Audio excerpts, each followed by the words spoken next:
Hello everyone, happy weekend. চলেন আজকে আপনাদের সাথে নিয়ে পিৎজা বানানোটা শুরু করি। আমি প্রায় 6 ঘন্টা আগের ডোটা বানিয়ে রেখেছিলাম যাতে ইস্টটা অ্যাক্টিভেট হতে পারে।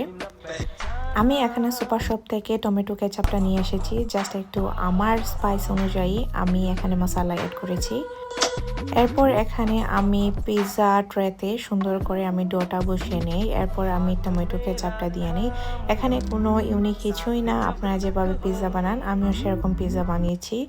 শুধু আমার পছন্দ মতো আমি এখানে টপিং ইউজ করেছি। এবং আমি আমার চিট ডেতে আমি অনেক চিজ বা চিজি জাতীয় খাবার খেতে খুব পছন্দ করি, তাই এখানে আমি ভরপুর করে চিজ ইউজ করেছি।